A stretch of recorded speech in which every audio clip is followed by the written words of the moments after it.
Small business, big advice.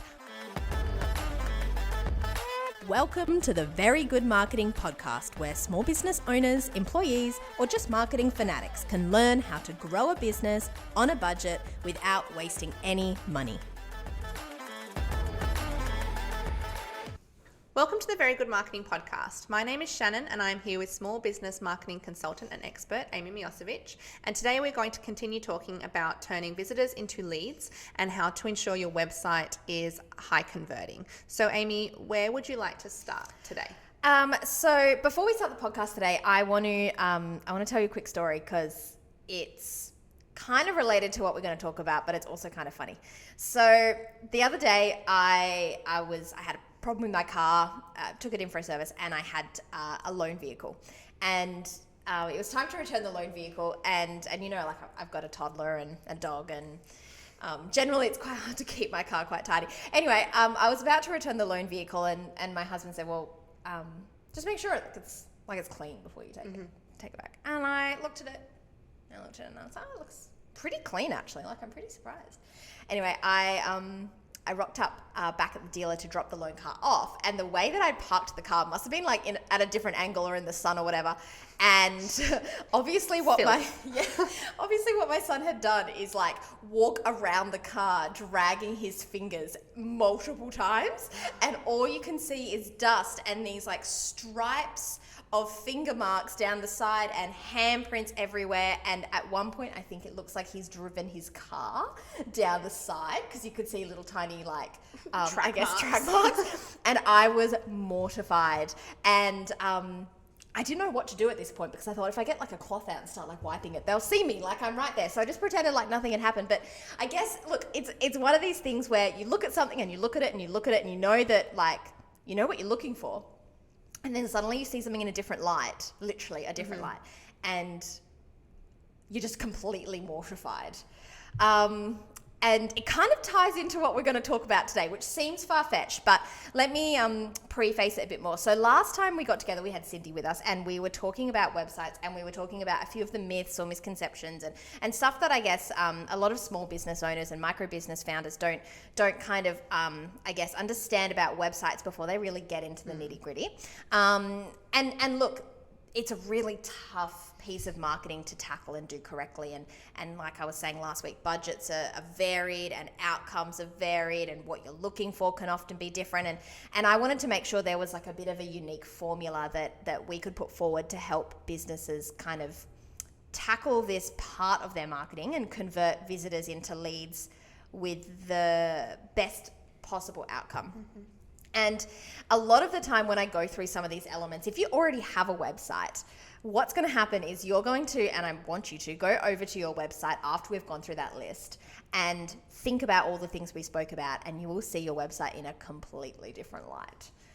Sometimes you look at something for ages and ages and ages, and then suddenly when you know what could be different, or where I guess the opportunities lie for improvement, it becomes such a big, obvious thing. Mm-hmm. There's one that we're going to talk about today, which is call to action messages.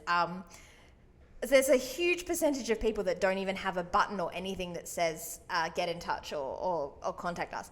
And if you go to your website and you're like, oh my goodness, I don't have a way for people to get in touch with me. I don't even have a button that says it. Or I have 12 different buttons that all say different things. That must be pretty confusing. It's one of those things you can't unsee once you've seen it. Yeah, and I think we did touch on it last episode, how sometimes when we're close to a subject matter or the heart of the business, you get bogged down in the detail as opposed to the practicality of the website itself as well. So I think when you spend all that time staring at it and tweaking it and adding content and doing this and doing that and adding images, editing images, taking images down, it becomes you lose a bit of sight of like what the functionality of the website is and what the actual purpose of the website is. So. Yeah, definitely. It's an overwhelming task to tackle. It's one of the biggest marketing tasks. I mean, some companies spend months and months and months and months building their website because it's so important. Mm-hmm. And I want to make sure that time can kind of be reduced. And there are so many things that don't need to be on a website. I mean,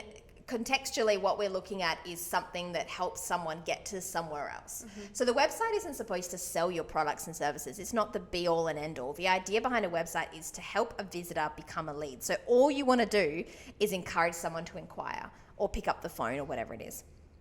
I mean, this is obviously different if you've got a website that's an e-commerce website, but a lot of the time you're asking someone to become a lead in some capacity. You might be asking them to give away their email address, and all you're trying to do is encourage them to take that little step and become a little more intrigued. So hopefully that kind of mindset will help you tackle your website a little bit with a little bit more confidence, or put a little bit less pressure on it. Yeah. And I've got a bit of a list. There are 7 things that I believe are completely essential to a website. I think I prefaced this last time. They all start with S, kind of. But the reality is I think only one starts with S. The rest just have S's in them. I'm going to talk about 6 of them today. Okay. And then I'm going to save 1 for next week, because what I want to do next week is I want to talk about soft leads, which does start with S, but it's an important part, I guess, of a business marketing strategy. And we hear about it a lot. We hear about lead generators. We hear about email lists and building your email list and all this kind of stuff. And I want to make sure that we can talk about it and introduce it in a way that's not overwhelming, because I definitely don't think that having and collecting emails and having like a lead generator is the be all and end all for a business. I think it could be in there, but I don't think it's one of the biggest bottlenecks. I think it's more like an add-on once you've got everything else sorted. So did that make a lot of sense? Yeah, cool. All right, so I'm going to go into the 6 things. So the 6 S's. The first one I want to talk about when it comes to your website, and we touched on it last week, is the first impression. So that above the fold piece. So when you load a website, it is the first thing that you see. And Cindy mentioned last week that our brains kind of read from left to right. So we're looking for like a Z shape. Yeah. So you're going from the logo across to your contact buttons, through the header image and the message, and then maybe across to your call to action buttons that are sitting down the bottom. So a good way of looking at this is the first 6 seconds, so the 6-second impression that someone has. And there's some key parts of this that every business needs on their website. So I've got an example here I'm going to bring up. This is a fictitious business, but it's based on a lot of the same elements that I see over and over again, especially in the health industry. I think that a lot of companies that work in the health industry, they're a little bit scared maybe.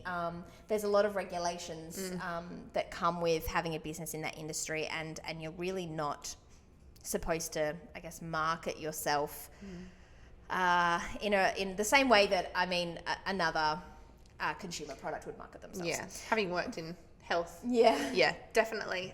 Things are a lot stricter, and you can't make unsupported claims. Absolutely. You can do that when you're selling socks and whatever, no one really cares. So this is an example here, and it's an example for someone that provides cognitive communication support as a speech pathologist. And her website here, this is the 6-second impression that you get. And this is arguably not a bad website. I mean, what she's done is she's got a logo in the top corner.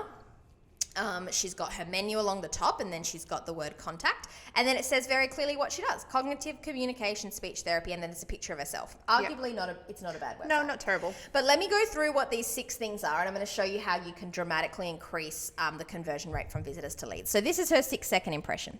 Now, 6-second impression, a 6-second impression needs to tell someone a few things, right? You need to be able to tell someone within 6 seconds what problem it is that you solve, how you sell it, like what your solution is, I suppose, and how someone's going to be able to get in contact with you. So when someone loads your site, you want to know really clearly that this person is a speech pathologist. And in this instance, she only works with adolescents and children, and she would like you to either submit a referral or inquire with her business. So straight away, there's a few things that are kind of missing. In fact, you don't really know whether she sells anything at all. She could be someone that's It could be educational. Yeah. It could be explaining what cognitive communication speech therapy is. Exactly. She could be doing a PhD on it. Like, there's no real way that her website is actively asking you to inquire. The other thing that's missing, and this is a really important one too, is a lot of people have company names that don't say what it is they do. And that's why I've chosen an image here instead of words. If your company is called Greenleaf, but you're a speech pathology company, right? You really have to make sure that your logo is backed up with what you do. Yeah. So a lot of the time, if your logo says green leaf speech therapy, and that's up in the top left corner, you might not necessarily have to say speech therapy on the first 6-second impression because it's covered in your logo. Yeah. If your business name doesn't clearly explain what you sell, make sure it's on that first 6-second impression. Mm-hmm. Okay. Does that kind of... But you don't have to repeat it if it's covered. I don't think you do. You can, because there's a specific way that I wanted to go through this first message here, and we'll talk about that in a sec. But it's definitely something to make sure you keep in mind. When someone has a very short attention span, which we all do, having a business name that doesn't clearly state what it is that you do, it needs to be backed up somewhere. So if you've got a business card and just a normal business card, and your logo doesn't say what it is you do, please make sure that you've written it somewhere else on there. Because otherwise people just forget what you do. Yep. If she handed me a business card and it just said green leaf, I'd be like, yeah, I don't remember what you do. We don't remember. It's crazy. So that's that 6-second impression. I'm going to go through the pieces of it. So the first thing that you're going to do that you have to kind of cover on this page is this is the sitemap up the top that I want to talk about next. So a business normally, when they kind of build a sitemap, there's a lot of checkpoints that you kind of want to cover. And it's not because they do a really, really good job at selling your product on its own. It's because over time we've gotten used to seeing certain things on a website menu, and all consumers are used to seeing it, and it helps them navigate it quicker. So in this instance, again, you can't really see what it is she sells. So my recommendation for this would actually be to adjust the website sitemap that actually matches her business. So I'm happy to keep home and about me. What I am going to recommend for her is changing about me to about us, and that's because part of her business goals is actually to grow her business, and I think that that's an important distinguishing factor. She does actually have a second person working for her business, this fictitious lady, and so it's very important that she makes sure that she doesn't rely on herself to sell the business. I think that that's one of her goals. Then what I've done is I've changed this one. Instead of cognitive communication disorders, it now says speech therapy services. Yeah, so you know exactly what she's offering. Exactly. And you know that it's a service that you want someone to buy. And then that's a drop-down menu that actually spells out the different unique therapy services she provides. So within speech therapy services, she has different products. And she has a developmental language therapy product. She does receptive language therapy. And what she's trying to do here, and what's really important that we consider when building websites, is what problems can you match with solutions that people already understand? If she had a really unique, and we've worked with a client in this circumstance before, she had a really unique therapy service that she created herself. And what was happening was she was using it on her menu, and she was talking about it on her website, but because it was so new and people didn't understand the language, no one really engaged with it, and no one became a lead because they didn't understand the wording. And it was actually quite a complicated word.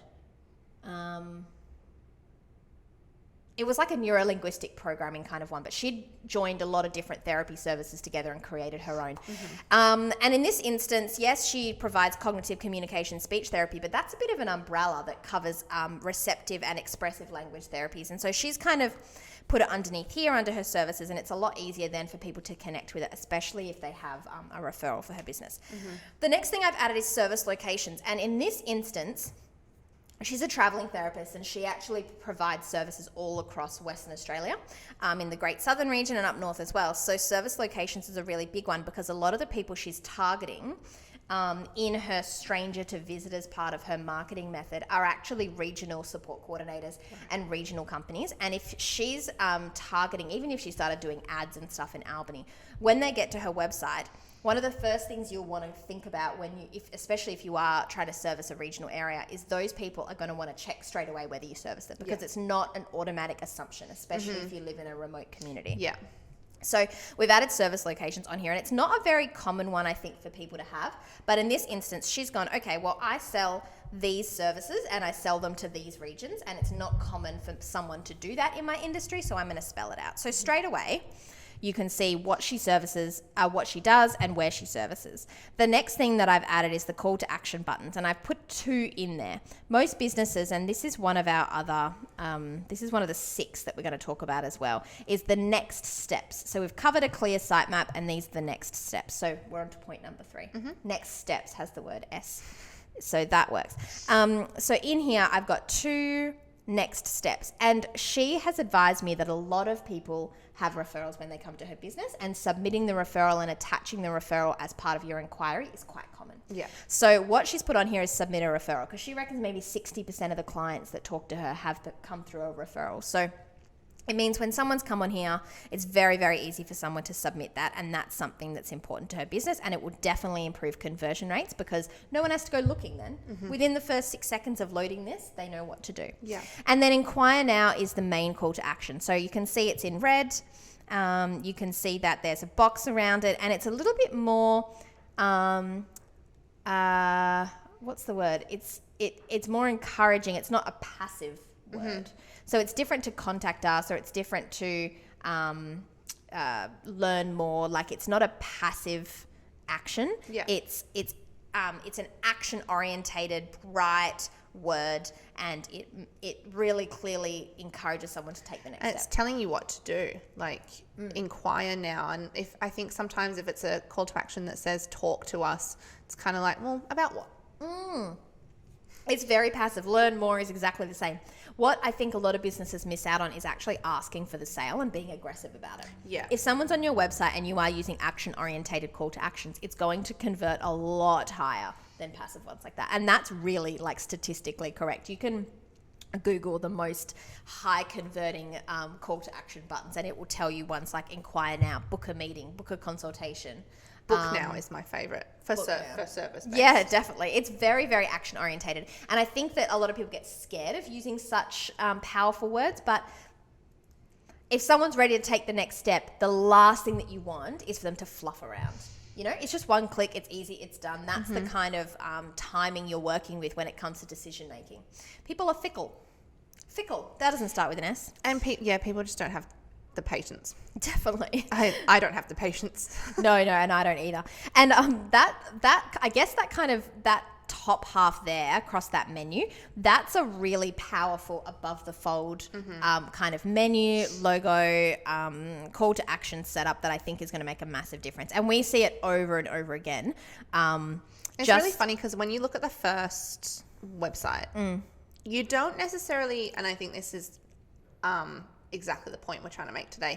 You don't look at it and say, this looks terrible. No. At first glance, you don't really see what's not there. Yeah. Until you do take that step back. And I guess if you were going through this process, if you were to do a bit of research and do a bit of a comparison with other websites that are out there, you would see what your website is missing on that first landing page. Definitely.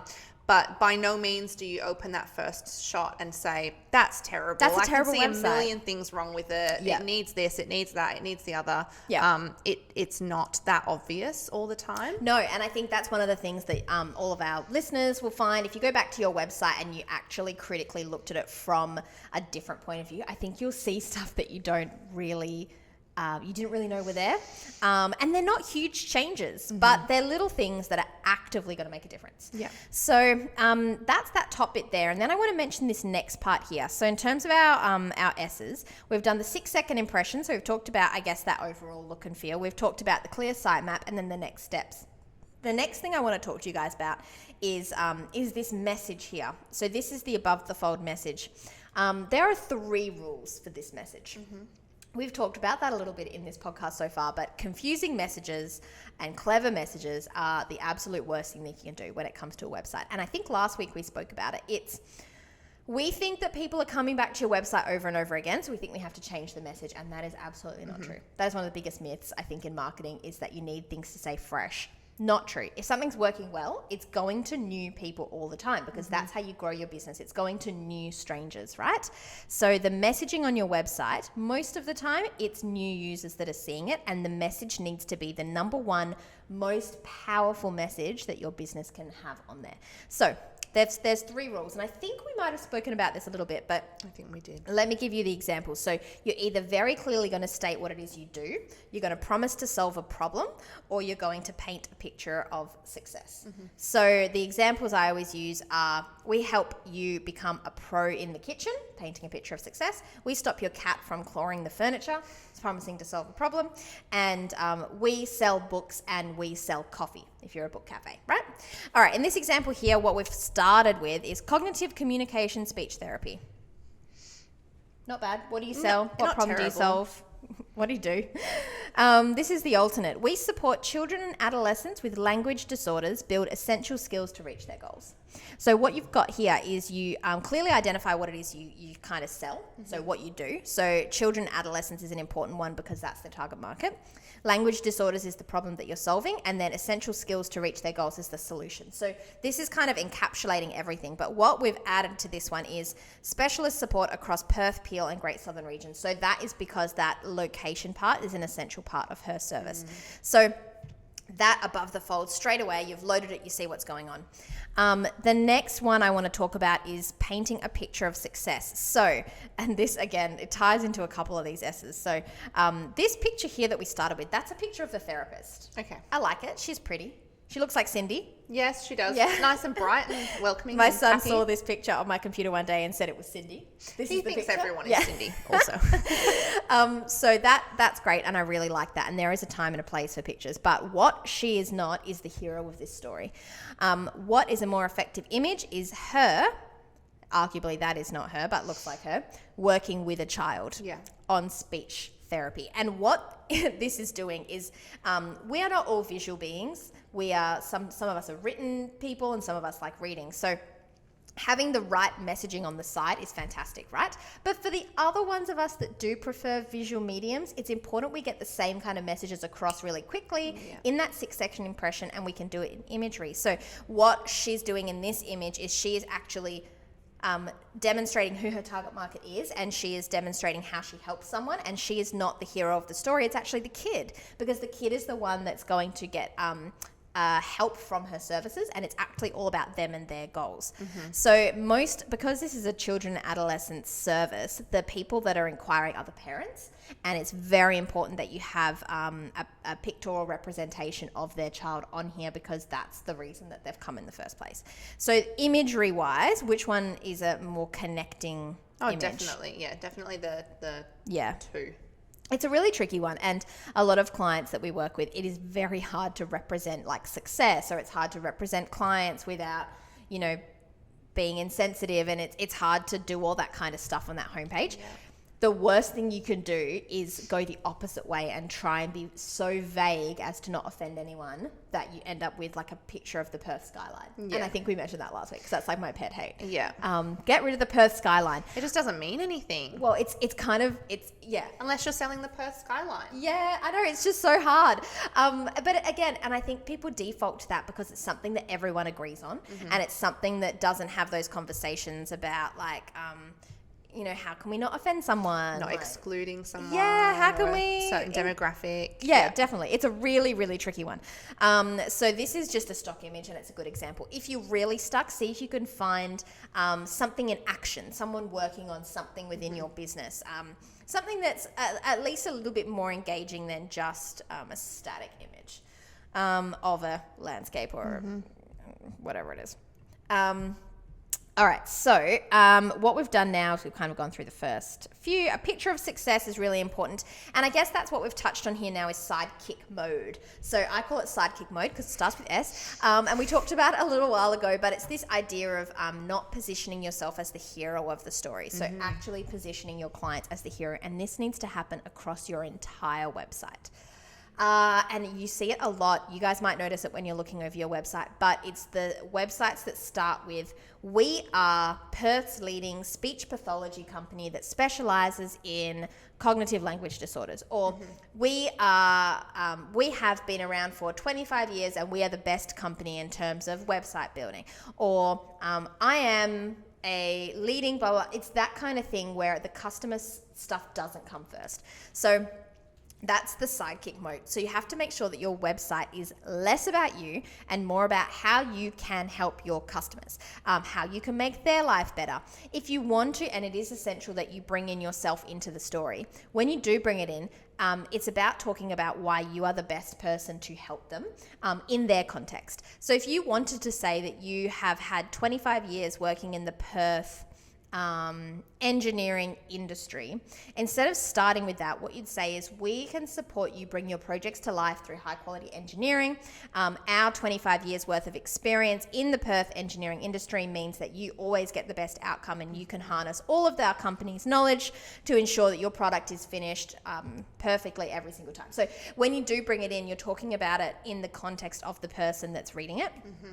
You're always putting the customer at the center of what you're talking about. Yeah, it's really, really important. And it's a small change, but it definitely helps with conversions, because it helps someone who's read it really feel warmly towards you and feel like, or can imagine what their life is going to be like with your support, rather than just picturing you and all of your successes. And especially as a small business, it's actually quite hard to connect with someone who is in a different stage of their journey to where you are, if that makes sense. Yeah. And I guess, depending on what it is that you are selling, whether it's a product or a service, people don't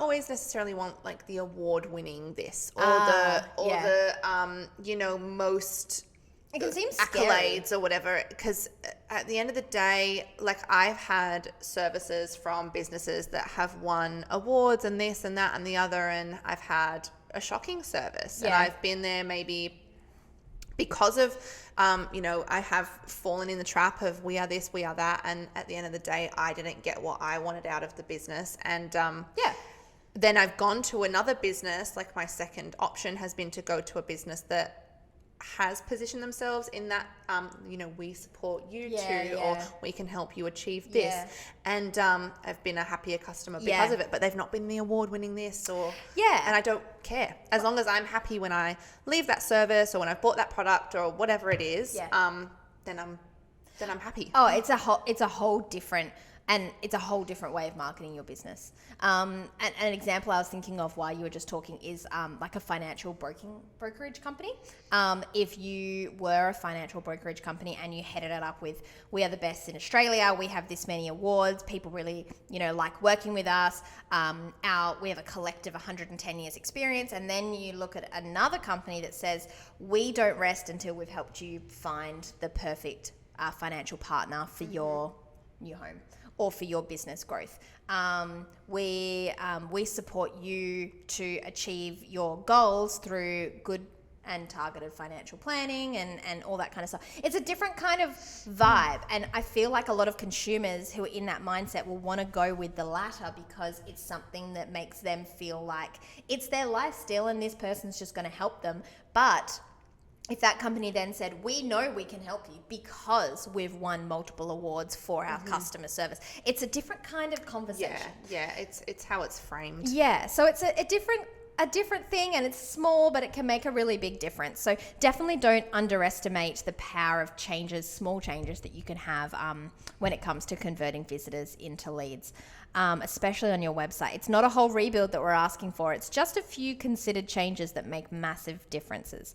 So the 6 that I've gone through, and I know we've only had a short amount of time and there is so many more things that I'd love to cover, but there's the 6-second impression. So we've talked about that, what you see straight away, the clear sitemap, the next steps, promising to solve problems. So that's that piece we talked about just before is actually articulating how you solve someone's problems by talking about what they might be, and that above the fold header.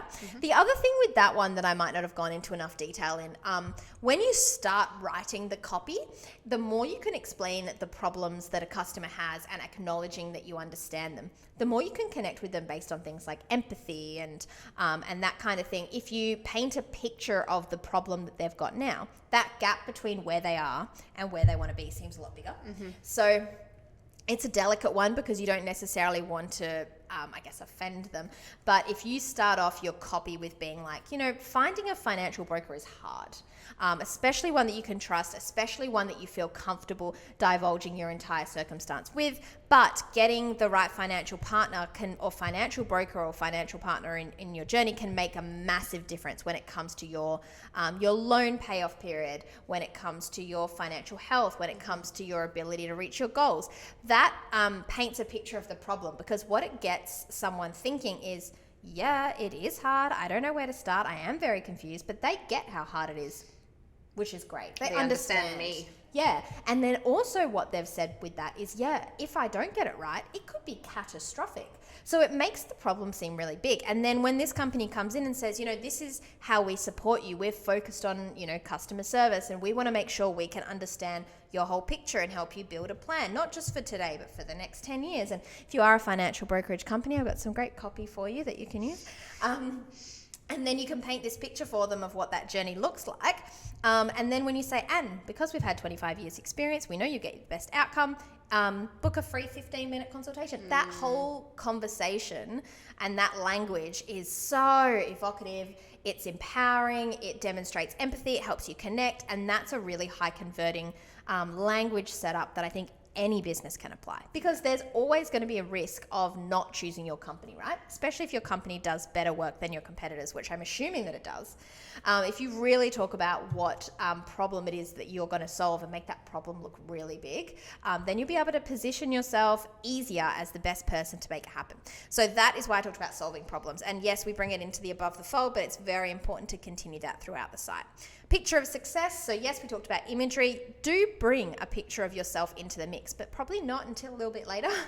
And then we talked about sidekick mode. So they're the 6 things that I definitely think are the very first things that can make a big difference to your website. It's quite a hard one to get your head around, but there are so many examples. And once you see it and once you recognize it, you will never be able to go onto another website again without going, oh goodness, what do I do next? What's the message? Or when you see a really great website and you're like, yeah, that's exactly what they want me to do. Book a free trial or whatever it is. Like that's my next step. It's very clear. It's all over the site. And hilariously, those 6 priorities have nothing to do with design, which is something we talked about last week. Yeah, I was just thinking that. It's got nothing to do with, a little bit of design in terms of picking the right image and making sure you've got your menu items, but not in terms of make sure your font is 12 points and Comic Sans or whatever. It's not that level of design. Nothing to do. And it's also, it's got really, it's a very simplistic view of what the product or service is that you're selling. It's not pages and pages of making sure that the people that you're marketing to understand the ins and outs of your business or your industry or your business model or the growth or the history. Like, it's so simple. Yeah, it's not a complex thing. It's definitely something that seems a lot bigger, but once you've tackled it and once you start small, and this is something, Shannon, that you and I have been talking about actually all week since we recorded that last podcast, you just have to start somewhere. Starting with this means you can build up and you can respond to how the traffic's going and what kind of leads you get. But starting with this, it's like you're starting on a great foot, and you don't need to spend $50,000 to bring this stuff into your project. You can build your own website using these elements very, very quickly. So that's pretty much the 6 steps. Next week, I'm going to talk about soft leads. Like I mentioned earlier, they're not one of my big bottleneck items. I think it's definitely something to implement once you've got a bit of a grip over everything else, but it is a game changer. Yeah. So exciting. Yeah, I am very excited. Thanks, Shannon. Thank you.